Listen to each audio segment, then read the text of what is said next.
This is Dr. Kshipra Wadikar from AISSMS Institute of Information Technology. Subject is Engineering Mathematics 3. Topic is Simpson's one-third rule for numerical integration.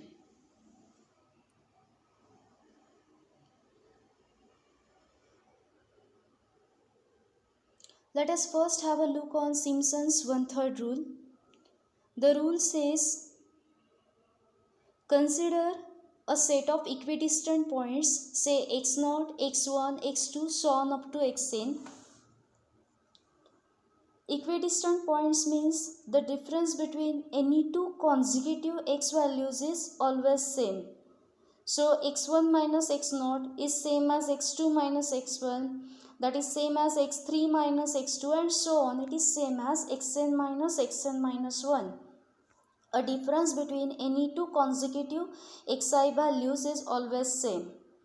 That is meant by a set of equidistance points. So for example, a set 1, 1.2, 1.4, 1.6, this is a set of all equidistant points.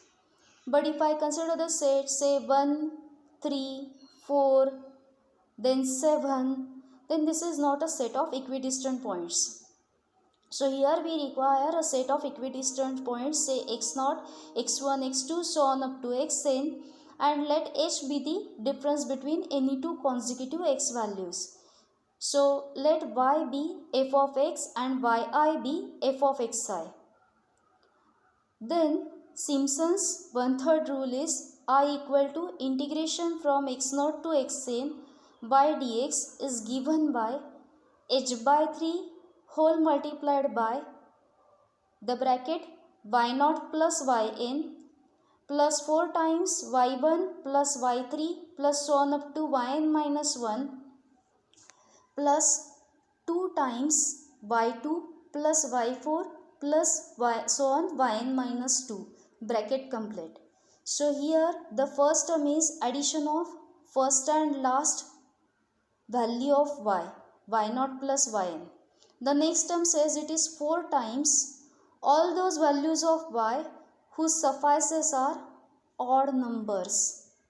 And the last term is that it is 2 times all those values of y whose suffices are even numbers, but we won't consider the term yn over here because it is calculated once in the first term.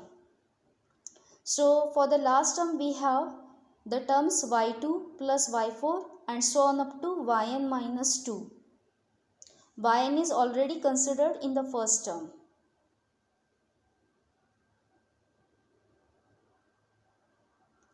Let us discuss one example. So we want to calculate integration 0 to pi by 2 sin x by x dx by dividing the interval into 4 equal parts using Simpson's one-third rule.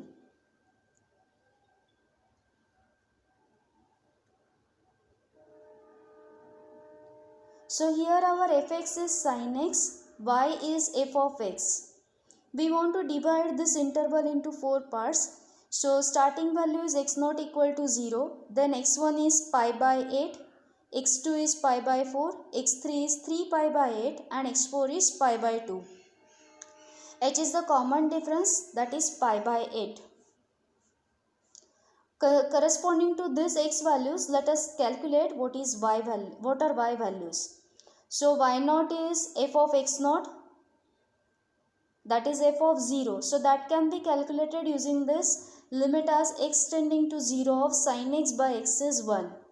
y1 is 0.9744, y2 is 0.9003, y3 is 0.7842 and y4 is 0.6366. Now let us write down the formula for these values. So I is h by 3 times y0 plus y4. So we have considered first and last value plus 4 times all those values whose suffices are odd people. So these are y1 plus y3 plus 2 times all those values whose suffices are even people except yn. So this value is y2. So after substituting these values, we will get I equal to 1.3707. Thank you.